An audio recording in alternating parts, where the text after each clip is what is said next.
भवानगडला जाणारा हा रस्ता आहे खालच्या पायथ्यापासून.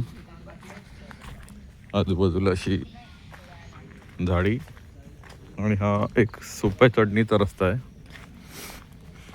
आजूबाजूला विभागाचे बोर्ड लावलेले आहेत की इथे या परिसरात कुठले वन्य प्राणी किंवा पक्षी आहेत त्याबाबतची माहिती देणार. आणि हा थोडासा असा चढ आहे, सोपा चढ आहे तसा.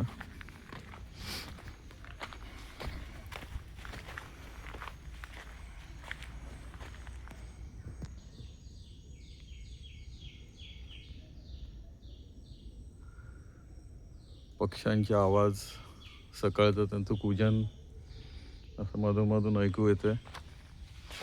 आपण पुढे चालूया.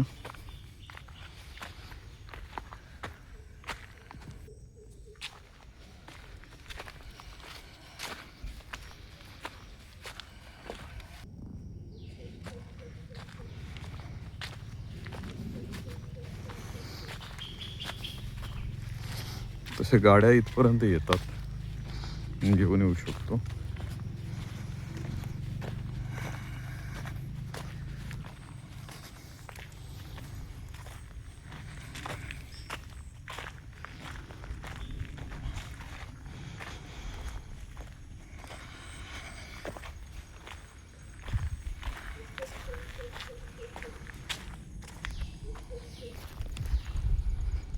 आणि हे आहे श्री भवानी गडेश्वर शिवमंदिराचं प्रवेशद्वार.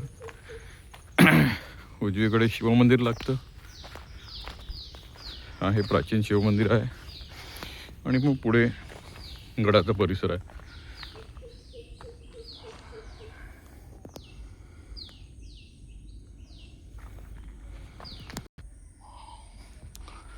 हे आहे शिवमंदिर आणि ही डावीकडची वाट पुढे गडावर आणि टाक्यावर जाते. मंदिरात जाऊन आपण दर्शन घेऊया.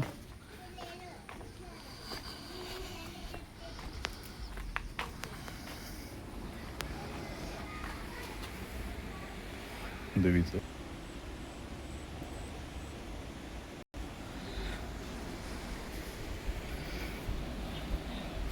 दीपमाळ आहे आणि हा मंदिर परिसर.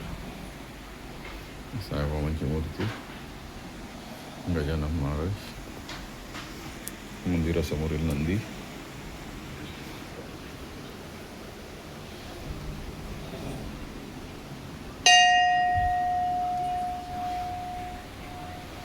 गणपती बाप्पा, नवरीकडे इथे हनुमंतर आहे. आणि हा गाभाऱ्यातील श्री शिवशंकर.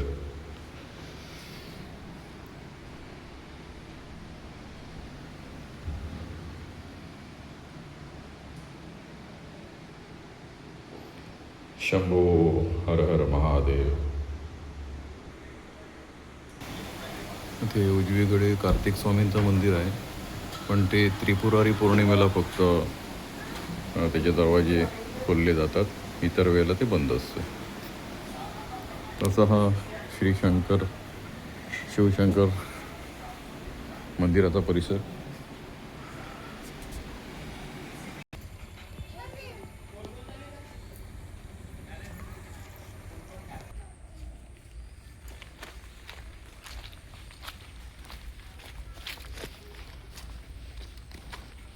गडाचा जो काही अवशेष बाकी आहेत हे पुढच्या भागात आहेत. इथे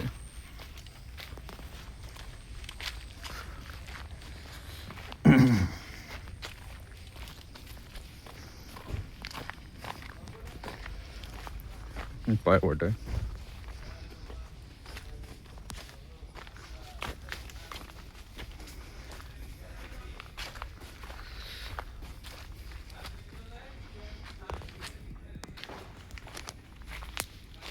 हा एंट्री आहे. नाही हे प्रवेशद्वार आहे वरच्या बालेकिल्ला म्हणता येईल त्याचं. काही दगडाच्या पायऱ्या आणि हा असा चिंचोळा मार्ग सिक्सेपमध्ये.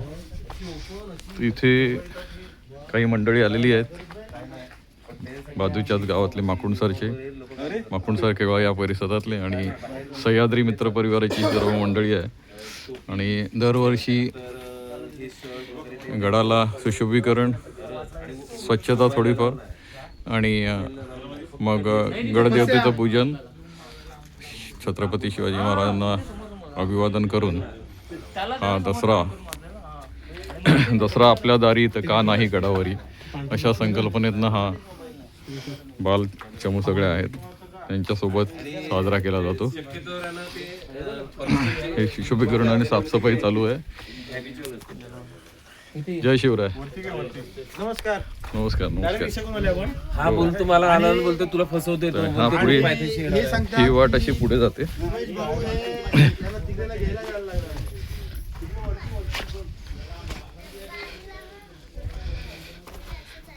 मंडळी आलेली आहेत. हा एक बुरुज आहे इथे. हा पुढचा परिसर.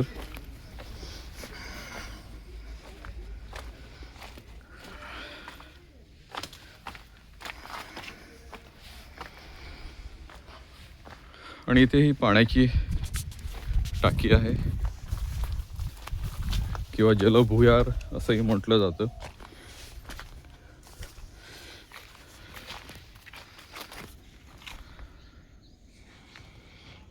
आणि या वरच्या टप्प्यातनं आजूबाजूचा सगळा परिसर अतिशय रमणीय दिसतोय.